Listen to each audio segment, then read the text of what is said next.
Selamat pagi Ibu dan teman-teman, kami dari kelompok 11 akan membahas terkait pengukuran kinerja yang beranggotakan Seli NIM 19006, saya sendiri Maria De Kristi Puspita NIM 19023, Avelina Lourdes Pertama NIM 19032, dan Chandra Kusuma Wardani NIM 19042. Yang pertama terkait sistem ukuran kinerja. Tujuan dari sistem ukuran kinerja adalah untuk mengimplementasikan suatu strategi. Selanjutnya membahas terkait keterbatasan sistem pengendalian keuangan. Sebuah tujuan yang penting dari suatu perusahaan adalah untuk mengoptimalkan tingkat pengembalian pemegang saham. Akan tetapi, hanya mengandalkan pada ukuran-ukuran keuangan saja tidaklah cukup dan faktanya menjadi disfungsional karena beberapa alasan. Di antaranya yang pertama, hal itu dapat mendorong tindakan jangka pendek yang tidak sesuai dengan kepentingan jangka panjang perusahaan. Semakin besar tekanan yang diberikan untuk mencapai tingkat laba saat ini, semakin besar kemungkinan bahwa sistem manajer unit bisnis akan mengambil tindakan jangka pendek yang mungkin salah dalam jangka panjang. Kemudian yang kedua, manajer unit bisnis mungkin tidak mengambil tindakan yang berguna untuk jangka panjang guna memperoleh laba jangka pendek. Misalnya saja, manajer mungkin tidak melakukan investasi yang menjanjikan manfaat jangka panjang karena akan menurunkan hasil keuangan jangka pendek. Yang ketiga, menggunakan laba jangka pendek sebagai satu-satunya tujuan dapat mendistorsi komunikasi antar manajer unit bisnis dan manajer senior. Jika manajer unit bisnis dievaluasi berdasarkan anggaran laba mereka mungkin mencoba untuk menetapkan target laba yang mudah dicapai, sehingga mengarah pada data perencanaan yang salah untuk seluruh perusahaan karena laba yang dianggarkan mungkin saja lebih rendah dari yang seharusnya dapat dicapai. Selain itu, manajer unit bisnis mungkin enggan untuk mengakui selama 1 tahun tersebut bahwa kemungkinan besar mereka akan gagal untuk mencapai laba yang dianggarkan sampai benar-benar terbukti bahwa mereka tidak mungkin mencapainya. Hal ini tentunya akan menunda tindakan korektif. Kemudian yang terakhir, pengendalian keuangan yang ketat dapat memotivasi manajer untuk memanipulasi data. Ini dapat dilakukan dalam berbagai bentuk. Pada satu tingkatan, manajer bisa saja memilih metode akuntansi yang meminjam dari laba masa depan untuk memenuhi target periode sekarang. Pada tingkat lain, manajer mungkin mengubah data, yaitu dengan sengaja menyediakan informasi yang tidak akurat. Solusinya adalah untuk mengukur dan mengevaluasi manajer unit bisnis, sebaiknya menggunakan berbagai ukuran, baik non-keuangan maupun keuangan itu sendiri. Ukuran-ukuran non-keuangan yang mendukung implementasi strategi disebut sebagai faktor kunci keberhasilan atau indikator kunci kinerja. Selanjutnya, pertimbangan umum. Suatu tindakan membandingkan sistem ukuran kinerja dengan panel instrumen, dalam hal ini dashboard. Pada dashboard memberikan wawasan penting mengenai bauran dari ukuran keuangan dan non-keuangan yang diperlukan dalam suatu sistem pengendalian manajemen. Satu ukuran tidak dapat mengendalikan sistem yang kompleks, dan terlalu banyak ukuran penting membuat sistem tersebut menjadi terlalu kompleks. Selanjutnya, balance scorecard. Balance scorecard adalah suatu contoh dari sistem ukuran kinerja. Menurut para pendukung pendekatan ini, unit bisnis harus diberikan tujuan dan diukur dari 4 perspektif berikut. Yang pertama, keuangan. Contohnya, margin laba, tingkat pengembalian atas aktiva, dan arus kas. Kemudian ada pelanggan, contohnya pangsa pasar, indeks kepuasan pelanggan. Yang ketiga, bisnis internal, contohnya retensi karyawan dan pengurangan waktu siklus. Yang keempat, inovasi dan pembelajaran, contohnya persentasi penjualan dari produk baru. Balance scorecard memelihara keseimbangan antara ukuran-ukuran strategis yang berbeda dalam suatu usaha mencapai keselarasan cita-cita, sehingga dengan demikian mendorong karyawan untuk bertindak sesuai dengan kepentingan terbaik organisasi. Ini merupakan alat untuk membuat fokus perusahaan, memperbaiki komunikasi, menetapkan tujuan organisasi, dan menyediakan umpan balik atas strategi. Tiap ukuran pada balance scorecard membahas suatu aspek dari strategi perusahaan. Dalam menciptakan balance scorecard, eksekutif harus memilih bauran dari ukuran yang pertama secara akurat mencerminkan faktor kunci yang akan menentukan keberhasilan strategi perusahaan. Yang kedua, menunjukkan hubungan antara ukuran-ukuran individual dalam hubungan sebab akibat, mengindikasikan bagaimana ukuran-ukuran non-keuangan memengaruhi hasil keuangan jangka panjang, dan memberikan pandangan luas mengenai kondisi perusahaan.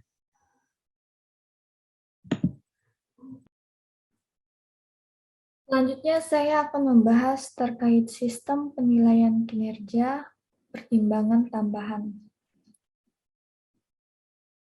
Suatu sistem penilaian kerja berusaha untuk memenuhi kebutuhan dari pihak pemangku kepentingan yang berbeda dari organisasi perusahaan dengan menciptakan campuran dari ukuran-ukuran strategis, yaitu ukuran hasil dan pemicu, ukuran keuangan dan non-keuangan, serta ukuran internal dan eksternal.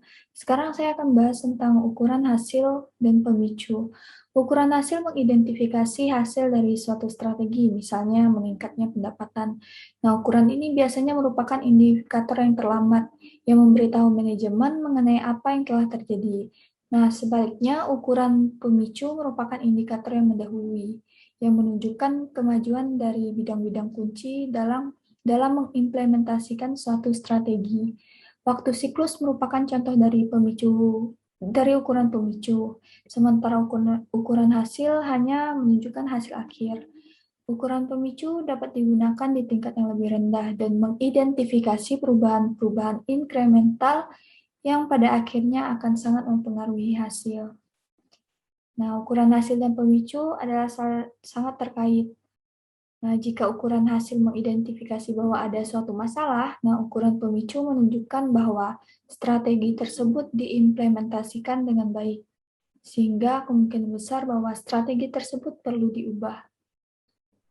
Kemudian ukuran keuangan dan non-keuangan yang seperti banyak yang ditemukan oleh perusahaan Amerika Serikat selama tahun 1980-an, banyak industri yang dipicu oleh perubahan dalam bidang non-keuangan, seperti kualitas dan kepuasan pelanggan, yang pada akhirnya akan mempengaruhi kinerja keuangan perusahaan. Meskipun mereka mengakui pentingnya ukuran dan keuangan, banyak organisasi yang gagal untuk memasukkannya dalam tinjauan kinerja tingkat eksekutif, karena ukuran-ukuran ini cenderung kurang canggih dibandingkan dengan ukuran keuangan dan manajer senior kurang terampil dalam menggunakannya.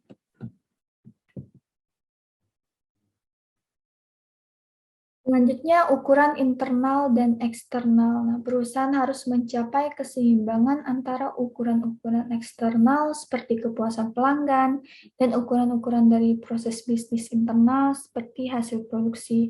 Nah, terlalu sering perusahaan mengorbankan pengembangan internal untuk memperoleh hasil eksternal atau mengabaikan seluruh hasil eksternal karena secara salah meyakini bahwa ukuran internal yang bagus sudah mencukupi. Selanjutnya itu pengukuran memicu perubahan. Nah, aspek yang paling penting dari sistem pengukuran kinerja adalah kemampuannya untuk mengukur hasil dan pemicu sedemikian rupa sehingga menyebabkan organisasi bertindak sesuai dengan strateginya. Organisasi tersebut mencapai keselarasan tujuan dengan cara mengaitkan tujuan keuangan dan strategi keseluruhan dengan tujuan di tingkat lebih rendah yang dapat dipantau dan dipengaruhi di tingkat organisasi yang berbeda. Dengan ukuran-ukuran ini, semua karyawan dapat memahami bagaimana tindakan mereka mempengaruhi strategi perusahaan. Nah, karena ukuran-ukuran ini secara eksplisit terkait dengan strategi suatu organisasi, maka ukuran-ukuran dalam scorecard harus spesifik untuk strategi tertentu, walaupun ada kerangka pengukuran kinerja yang generik Tidak ada scorecard yang generik. Nah, ukuran-ukuran scorecard dikaitkan dari atas ke bawah dan dikaitkan dengan target tertentu di seluruh organisasi. Tujuan dapat menjelaskan suatu strategi lebih lanjut sehingga organisasi tersebut mengetahui apa yang perlu dilakukan dan berapa banyak yang harus diselesaikan. Scorecard menekankan gagasan mengenai hubungan sebab akibat antara ukuran-ukuran tersebut. Dengan menampilkan secara eksplisit hubungan sebab akibat tersebut, suatu perusahaan akan mengalami bagaimana ukuran-ukuran keuangan, misalnya kualitas produk, memicu ukuran-ukuran keuangan, misalnya pendapatan. Nah, pada tampilan selanjutnya itu menyajikan suatu contoh mengenai bagaimana ukuran tersebut saling berkaitan satu sama lain dalam suatu hubungan sebab akibat. Itu tampilan mengenai suatu contoh bagaimana ukuran-ukuran tersebut saling terkait satu sama lain dalam suatu hubungan sebab akibat. Jadi, seleksi, pelatihan, dan pengembangan karyawan pabrik yang lebih baik diukur dalam keterampilan produksi menghasilkan kualitas produk yang lebih baik, diukur dalam jumlah unit yang diproduksi tanpa pengerjaan kembali, serta pengiriman tepat waktu yang lebih baik, diukur dari waktu siklus pemesanan. Nah, perbaikan-perbaikan ini pada akhirnya akan mengarah pada meningkatnya loyalitas pelanggan, diukur melalui survei kepuasan pelanggan yang mengarah pada peningkatan jumlah atau diukur dalam pertumbuhan penjualan.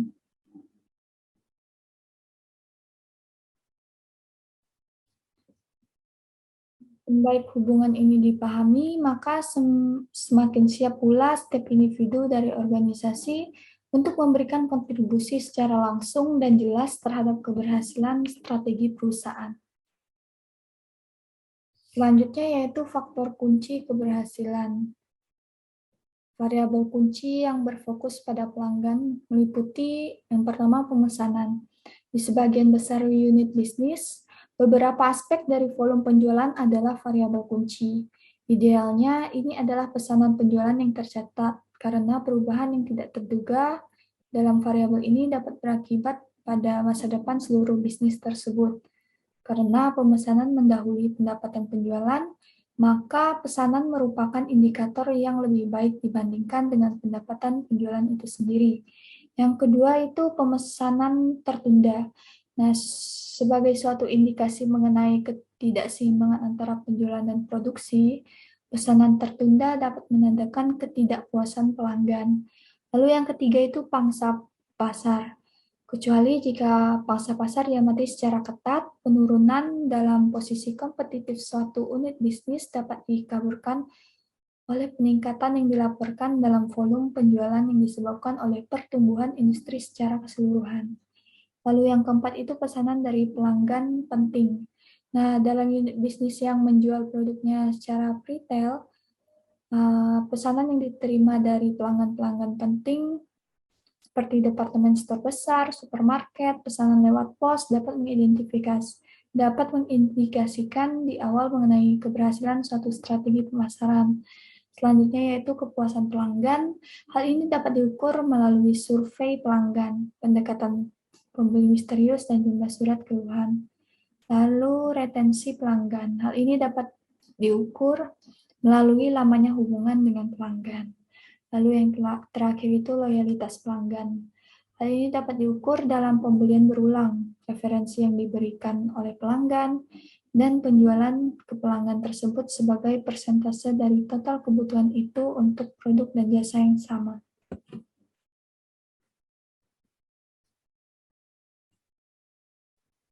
Selanjutnya yaitu variabel kunci yang berkaitan dengan proses bisnis eksternal. Yang pertama itu utilisasi kapasitas.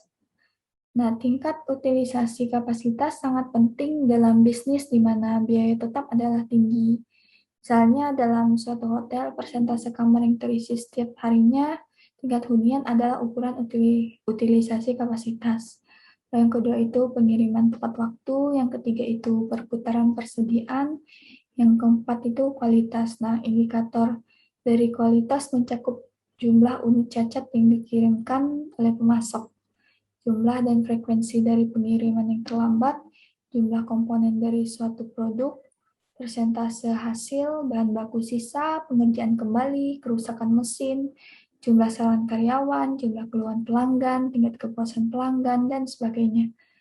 Lalu yang kelima itu waktu siklus. Nah, persamaan ini untuk waktu siklus adalah alat yang digunakan untuk menganalisis kebutuhan persediaan. Itu waktu siklus sama dengan waktu pemrosesan ditambah waktu penyimpanan, ditambah waktu pemindahan, ditambah waktu inspeksi. Nah, hanya elemen pertama yaitu waktu pemrosesan yang menambah nilai pada produk. 3 elemen lainnya tidak menambah nilai apapun pada produk. Oleh karena itu, analisis tersebut berusaha untuk mengidentifikasi semua aktivitas yang tidak menambah nilai pada produk secara langsung dan untuk menghilangkan atau mengurangi biaya dari aktivitas-aktivitas ini. Nah, sebagai contoh, memindahkan barang dalam proses dari stasiun kerja ke stasiun kerja lainnya tidaklah menambah nilai, sehingga dilakukan suatu usaha untuk mengatur kembali lokasi dari stasiun-stasiun kerja untuk meminimalkan biaya transportasi. Suatu sistem just-in-time memusatkan perhatian manajemen pada waktu selain fokus tradisional pada biaya. Mengurangi waktu siklus dapat mengarah pada pengurangan biaya. Salah satu cara yang efektif untuk memantau kemajuan arus just-in-time adalah dengan menghitung rasio sebagai berikut. Itu lama proses dibagi waktu siklus. Nah, tujuan untuk rasio ini adalah sama dengan 1, tetapi hal itu tidak dapat dicapai dalam waktu cepat. Sistem just-in-time merupakan sistem evolusioner yang berusaha untuk secara kontinu memperbaiki proses produksi. Nah, perusahaan dapat menetapkan target untuk rasio ini dan memantau kemajuan terhadap target. Hasil terbaik dapat dicapai dengan menekan pada perbaikan secara kontinu dalam rasio ini ke arah angka ideal sebesar 1. Selanjutnya akan dijelaskan oleh teman saya. Terima kasih.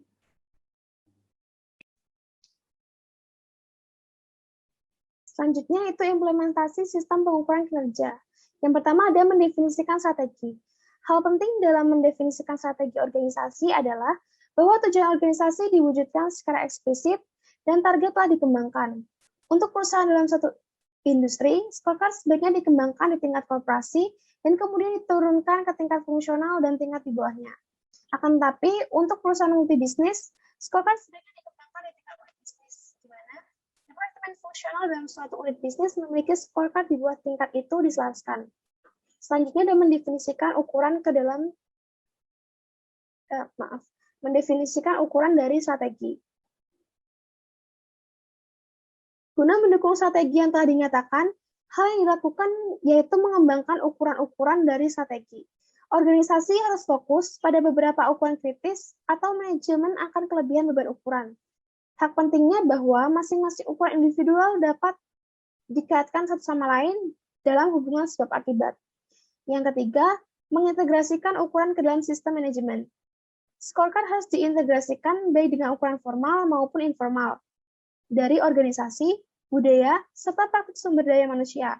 Misalnya, efektivitas scorecard akan dikompromikan jika kompensasi manajer didasarkan pada kinerja keuangan. Lalu yang terakhir adalah meninjau ukuran dan hasilnya secara berkala. Ketika scorecard dijalankan, scorecard harus ditinjau secara konsisten dan terus-menerus oleh manajemen senior. Organisasi tersebut sebaiknya memperhatikan hal-hal berikut. Yang pertama, bagaimana kondisi organisasi menurut ukuran hasil atau pemicu. Selanjutnya ada bagaimana strategi organisasi berubah sejak tinjauan berakhir. Yang ketiga, bagaimana ukuran scorecard berubah. Aspek yang paling penting dari tinjauan ini adalah menginformasikan kepada manajemen mengenai bagaimana apakah strategi tersebut telah dilaksanakan dengan benar dan seberapa berhasilnya strategi itu bekerja. Yang kedua, menunjukkan bahwa manajemen serius mengenai pentingnya ukuran-ukuran ini.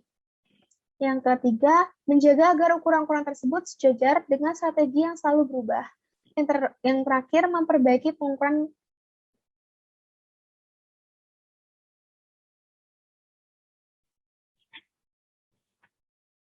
Selanjutnya ada kesulitan dalam mengimplementasikan sistem pengukuran kinerja. Yang pertama ada korelasi yang buruk antara ukuran dan keuangan dan hasilnya.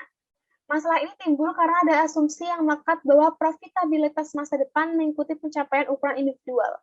Hal ini ketika mencoba untuk mengembangkan ukuran-ukuran yang mewakili untuk kinerja masa depan. Walau hal ini tidak berarti bahwa sistem dengan beberapa ukuran sebaiknya diabaikan, hal yang penting bagi perusahaan adalah untuk memahami bahwa kaitan antara ukuran dan keuangan dan kinerja keuangan tidak dipahami dengan baik. Yang kedua, terpaku pada hasil keuangan. Program insentif yang dirancang dengan baik menciptakan tekanan tambahan. Manajer senior yang seringkali diberikan kompensasi berdasarkan kinerja keuangan. Hal ini dapat mengganggu keselarasan tujuan sehingga menyebabkan manajer lebih peduli terhadap ukuran keuangan dibandingkan dengan ukuran-ukuran lainnya. Bahkan perusahaan yang mengaitkan imbalan dengan berbagai ukuran mungkin saja memiliki bias terhadap kinerja keuangan yang tidak proporsional. Yang ketiga, ukuran-ukuran tidak diperbarui. Banyak perusahaan tidak memiliki mekanisme formal untuk memperbarui ukuran-ukuran tersebut agar selaras dengan perubahan dan strateginya. Akibatnya, perusahaan terus menggunakan ukuran-ukuran yang didasarkan pada strategi yang lalu.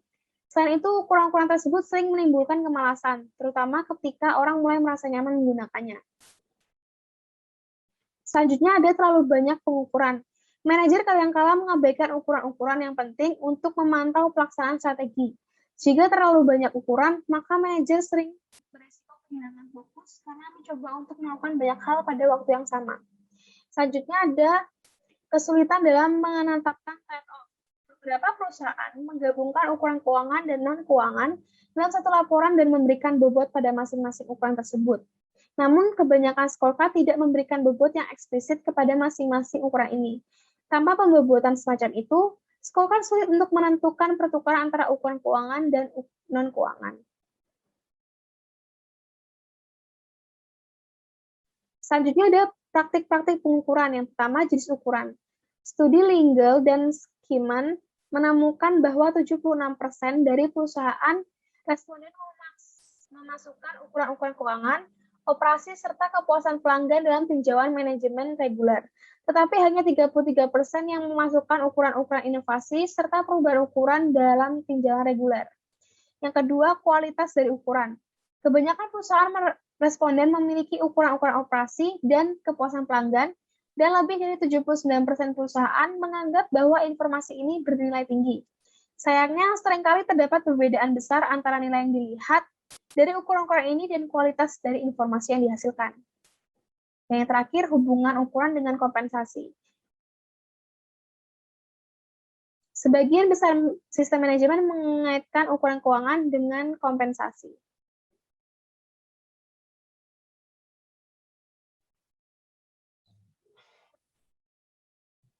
Selanjutnya yaitu pengendalian interaktif. Peran dari pengendalian manajemen adalah untuk membantu pelaksanaan strategi. Dari sisi ini, sebagaimana diindikasikan pada tampilan 11.4 ada di buku halaman 221. Strategi yang terpilih mendefinisikan faktor kunci keberhasilan menjadi titik pusat dari desain dan operasi sistem pengendalian. Hasil akhirnya adalah implementasi strategi yang berhasil. Dalam industri yang mengalami perubahan lingkungan yang pesat, informasi pengendalian manajemen juga memberikan dasar untuk memikirkan strategi baru. Dalam lingkungan yang cepat berubah dan dinamis, menciptakan suatu organisasi pembelajaran adalah penting bagi kelangsungan hidup perusahaan. Organisasi pembelajaran mengacu kepada kemampuan dari karyawan suatu organisasi untuk belajar menyesuaikan diri terhadap perubahan lingkungan secara berkelanjutan. Organisasi pembelajaran yang efektif adalah organisasi di mana karyawan pada semua tingkatan secara terus-menerus memantau lingkungannya, mengidentifikasikan masalah dan peluang potensial, saling bertukar informasi mengenai lingkungan secara terus terang dan terbuka, serta bereksperimentasi dengan model bisnis alternatif guna untuk menyesuaikan diri secara sukses terhadap lingkungan yang baru. Tujuan utama dari pengendalian interaktif tersebut yaitu untuk memfasilitasi terciptanya organisasi pembelajaran. Sementara faktor kunci keberhasilan adalah penting dalam desain sistem pengendalian untuk mengimplementasikan strategi yang dipilih. Ketidakpastian strategis memandu pengguna sekelompok informasi pengendalian manajemen secara interaktif dalam mengembangkan strategi baru. Ketidakpastian strategi adalah pergeseran lingkungan secara mendasar atau perubahan dalam preferensi pelanggan, teknologi, pesaing gaya hidup, ataupun produk substitusi yang mungkin mengganggu aturan-aturan yang dijalankan oleh suatu organisasi tersebut. Ada perbedaan mendasar antara faktor kunci keberhasilan dan ketidakpastian strategis. Faktor kunci keberhasilan diturunkan dari strategi yang dipilih karena faktor tersebut mendukung implementasi strategi untuk produk dan pasar. Ketidakpastian strategi di pihak lain adalah dasar bagi perusahaan untuk mencari strategi baru, karena ketidakpastian tersebut membantu dalam mengembangkan bisnis baru. Pengendalian interaktif mengingatkan manajemen terhadap ketidakpastian strategis, baik berupa masalah misalnya kehilangan paksa pasar atau keluhan pelanggan maupun peluang, misalnya pembukaan pasar baru karena aturan pemerintah tertentu telah dihapus. Ini menjadi dasar bagi para manajer untuk menyesuaikan diri terhadap lingkungan yang berubah pesat dan memikirkan strategi baru. Pengendalian memiliki karakteristik. Yang pertama itu sekelompok informasi pengendalian manajemen mengenai ketidakpastian strategis yang dihadapi oleh bisnis tersebut menjadi titik pusat. Yang kedua, eksekutif senior menerima informasi semacam itu dengan serius. Yang ketiga, manajer pada semua tingkatan organisasi tersebut memfokuskan perhatiannya pada informasi yang dihasilkan oleh sistem tersebut. Yang keempat, yaitu atasan, bawahan, dan rekan sekerja bertemu untuk menginterpretasikan dan membahas implikasi dari informasi untuk inisiatif strategis masa depan. Yang kelima, yaitu rapat dilaksanakan dalam bentuk debat serta tantangan terhadap data dan asumsi yang mendasari serta tindakan yang sesuai. Ketidakpastian strategis berkaitan dengan pergeseran mendasar dan non-linear dalam lingkungan yang potensial menciptakan model bisnis baru. Perusahaan sebaiknya memantau diskontinuitas teknologi. Yang pertama itu, pertumbuhan internet dan e-commerce memiliki implikasi potensial bagi banyak perusahaan. Beberapa hal tertentu yang perlu dipantau yang meliputi pertumbuhan dalam jumlah pengguna internet, yang kedua perluasan komunikasi berbrand, yang ketiga munculnya interface tunjuk dan klik yang didasarkan pada standar terbuka, murah untuk dipasang dan dioperasikan serta global. Yang ketiga itu meningkatkan kekuatan teknologi komputer dan komunikasi. Yang keempat pertumbuhan dan komunikasi seluler baik untuk telepon maupun akses internet. Yang terakhir pengembangan dan penggunaan teknologi pengenalan ucapan dan teknologi terjemahan bahasa berbasis mesin yang memungkinkan orang untuk berbicara atau menulis dalam bahasa yang berbeda guna berkomunikasi satu sama lain pada waktu yang sama. Poin yang kedua itu teknologi pemusatan akan memiliki dampak-dampak seperti yang pertama itu pemusatan suara, data, dan gambar memiliki implikasi bagi perusahaan yang beroperasi dalam industri produk elektronik, konsumen, telekomunikasi, dan komputer. Yang kedua, integrasi teknologi kimia dan digital memiliki pengaruh terhadap perusahaan-perusahaan. Yang ketiga, bauran hardware dan software memiliki pengaruh terhadap perusahaan-perusahaan. Yang keempat, munculnya rekayasa dan bioteknologi tanaman membuka peluang bagi perusahaan-perusahaan dalam ilmu pengetahuan kehidupan. Poin yang ketiga yaitu miniaturisasi dapat membuka peluang bagi produsen alat-alat elektronik serta alat rumah tangga. Yang keempat, pergeseran dari barang fisik ke jasa dengan cepat mengubah industri otomotif serta usaha barang tahan lama. Selanjutnya yaitu diskontinuitas yang disebabkan oleh globalisasi yang memiliki potensial untuk menciptakan peluang baru. Ada dua poin. Poin yang pertama itu liberalisasi, deregulasi, dan privatisasi memiliki potensial untuk menciptakan segmen pelanggan baru yang besar, dan pasar-pasar yang baru muncul. Yang kedua, pesaing baru dari pasar yang baru muncul bisa menjadi pemain global di masa depan. Misalnya itu daftar pesaing global yang bermunculan dari India. Pengendalian interaktif bukanlah suatu sistem yang terpisah. Sebaliknya, pengendalian ini merupakan bagian yang integral dari sistem pengendalian manajemen. Beberapa informasi pengendalian manajemen membantu manajer untuk memikirkan strategi baru. Informasi pengendalian interaksi biasanya, tetapi tidak selalu cenderung bersifat non-keuangan, karena ketidakpastian strategis berbeda antara bisnis yang satu dan bisnis yang lain. Maka eksekutif senior pada perusahaan yang berbeda mungkin memilih bagian yang berbeda dari sistem pengendalian manajemen mereka untuk digunakan secara interaktif. Sekian dari kelompok kami, terima kasih.